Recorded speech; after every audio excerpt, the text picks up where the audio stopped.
हाँ जी बेटा, नैक्सट आप करते पे सॉफ्ट टिशू इंजरीज। ਉਹਦੇ ਵਿੱਚ ਆਪਾਂ ਕਰਦੇ ਪਏ ਸੀਗੇ ਸਪਰੇਨ ਦਾ ਨੈਕਸਟ ਪਾਰਟ ਹੈਗਾ ਜੀ। ਇਹਦੀ ਪ੍ਰਾਈਜ਼ ਆਪਾਂ ਕਰਦੇ ਪਏ ਸੀਗੇ ਉਹਦਾ P is for protection, page number 240। ਕਹਿੰਦਾ ਜੀ protect the injury person and the area being ਟਰੀਟਡ।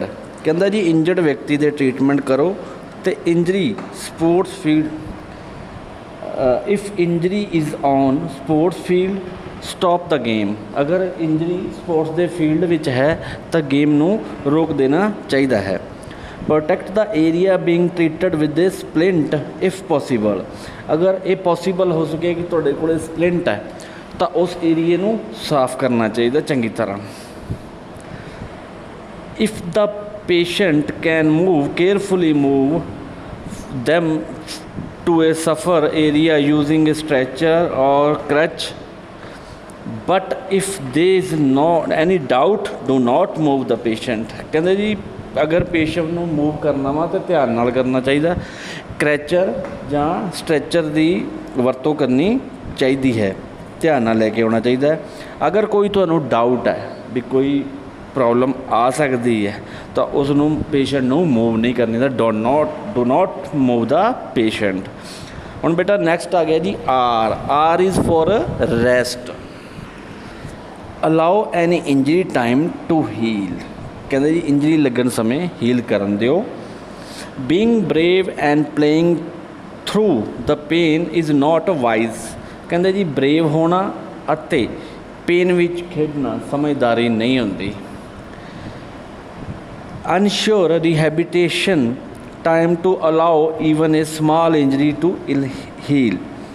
ਕਹਿੰਦੇ ਜੀ ਰੀਹੈਬਿਟੇਸ਼ਨ ਦੇ ਸਮੇਂ ਨੂੰ ਇਨਸ਼ੋਰ ਬਣਾਓ ਕਿ ਛੋਟੀ ਜਿਹੀ ਇੰਜਰੀ ਨੂੰ ਵੀ ਸਹੀ ਹੋਣ ਦਾ ਟਾਈਮ ਮਿਲੇ। ਉਸ ਤੋਂ ਬਾਅਦ ਨੈਕਸਟ ਆ ਗਿਆ ਜੀ ਆਈ ਇਜ਼ ਫॉर ਆਈਜ਼।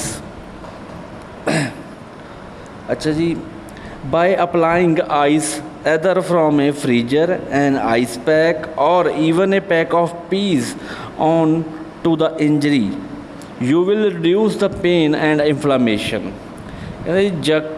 हेल ते आइस फ्रॉम ए फ्रीज़र, मतलब कि फ्रीज़र तो लैके आइस पैक और इत्थों तक कि पीज़ पैक इंजरी वाली जगह ते लगाओ। इस नाल पेन एंड इन्फ्लामेशन रिड्यूस होंदी है। It is advisable to wrap the ice pack in a cloth to prevent cold burn on a skin. कहते जी कोल्ड बर्न तो बचा लई आइस पैक नूं किसी क्लोथ दे विच लपेट के लाउण दी एडवाइस की जाती है। नैक्सट आ गया जी C is for compression. Compression of the swollen area will help to reduce the swelling। यानी जी swelling वाले area ਦਾ compression swelling ਨੂੰ reduce ਕਰਨ ਵਿੱਚ help ਕਰਦਾ ਹੈ। Using a stretchy bandage such as Joseph bandage, elastic adhesive bandage or tubular bandage will suffice। ਕਹਿੰਦੇ ਜੀ ਇੱਕ ਸਟ੍ਰੈਚੀ ਬੈਂਡੇਜ ਦੀ ਵਰਤੋਂ ਕਰੋ, ਜਿਵੇਂ ਕਿ ਚੌਸਿਵ ਬੈਂਡੇਜ, ਇਲਾਸਟਿਕ ਬੈਂਡੇਜ ਜਾਂ ਟੈਬੂਲਰ ਬੈਂਡੇਜ ਕਾਫੀ ਹੋਵੇਗੀ। ਇਹਨੂੰ ਬੰਨਣਾ ਪੈਂਦਾ ਵਾ, ਜਿਹੜੀ ਆਪਾਂ ਜਿਵੇਂ ਕੋਈ ਇੰਜਰੀ ਹੁੰਦੀ ਆ ਤਾਂ ਉਹਨੂੰ ਬੰਨਣਾ ਪੈਂਦਾ, ਜਿਵੇਂ ਡਾਇਗਰਾਮ ਦੇ ਵਿੱਚ ਬਣਿਆ ਹੋਇਆ ਵਾ। ਉਸ ਤੋਂ ਬਾਅਦ ਲਾਸਟ ਆ ਗਿਆ ਬੇਟਾ ਜੀ is for elevation. Elevation the injury area so that it is above the heart, reduce the flow of blood to the area and reduce swelling। ਕਹਿੰਦੇ ਜੀ ਇੰਜਰਡ ਹੋਏ ਏਰੀਏ ਨੂੰ ਉੱਚਾ ਚੁੱਕੋ ਤਾਂ ਕਿ ਇਹ ਹਾਰਟ ਤੋਂ ਉੱਪਰ ਹੋਵੇ। ਇਸ ਏਰੀਏ ਵਿੱਚ ਬਲੱਡ ਦੇ ਫਲੋ ਨੂੰ ਘਟਾਉਂਦਾ ਹੈ ਅਤੇ ਸਵੈਲਿੰਗ ਨੂੰ ਵੀ ਘਟਾਉਂਦਾ ਹੈ। Again ensure the patient is completely comfortable. कहते जी फिर दोबारा इंश्योर करो कि जोड़ा पेशेंट आ पूरा कंफर्टेबल है।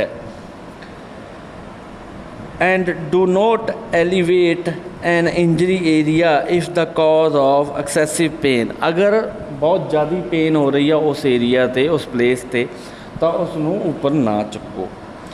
नैक्सट बेटा सी पार्ट आ गया जी strain. Strain is injury to muscle and और टेंडन। कहते जी स्ट्रेन जी एक इंजरी आ मसल दी और टेंडन दी। Tendon are fibrous cord of tissue that attach the muscle to bone.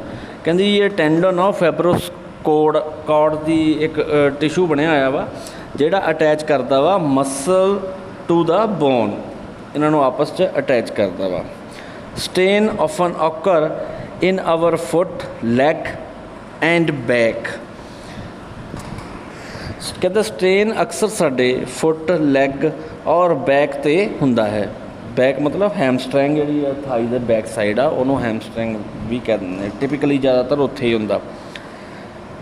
A strain is an injury of muscle caused by overstretching or tearing of muscle। कहते strain एक muscle injury है जो muscle दे बहुत ओवरस्ट्रैचिंग और tearing नाल हो सकती है, ज़्यादा खिंचा जाए उहदे नाल हुंदी है। It is more severe than sprain. Sprain तो स्ट्रेन ज़्यादा गंभीर हुंदी है। It may be simple stretch in a muscle or tendon or it may be partial or complete tearing in the muscle and tendon combination। कहते ये muscle और tendon विच एक simple stretch हो सकती है जां यह एक पार्शियल और टीयर हो सकती है। यह मसल एंड टेंडन का कॉम्बीनेशन है। अगे कहते जी soccer, football, hockey, boxing, wrestling and other contact sports put athletes at risk और स्ट्रेन। कहते जी ये सारिया गेमां एक जां कंटैक्ट स्पोर्ट्स ये सारिया गेमां स्ट्रेन का रिस्क विच पा सकदियां ने एक एथलीट नूं। जिवें कंटैक्ट गेम हुंदियां जिवें रगबी हो गई, वॉलीबॉल हो गई, ये सारिया गेमां तुहानूं खतरे रिस्क विच पा सकदियां हन। As do sports that feature quick start such as hurdling, long jump, running race, gymnastics, tanning, rowing, golf and other sports that require extensive gripping have a high incidence of hand sprains।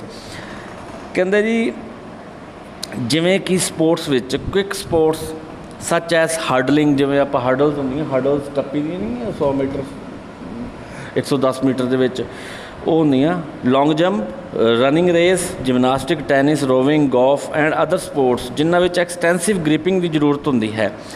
Hands दियां sprain high incident होंदे हन।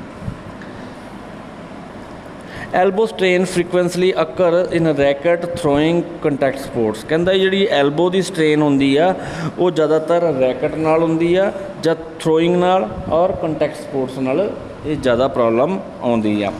हुण बेटा ये आगे symptom. Symptom पहला हैगा जी pen. Pen ये दर्द बहुत हुंदा। Muscle spams. Third muscle weakness. Fourth स्वैलिंग।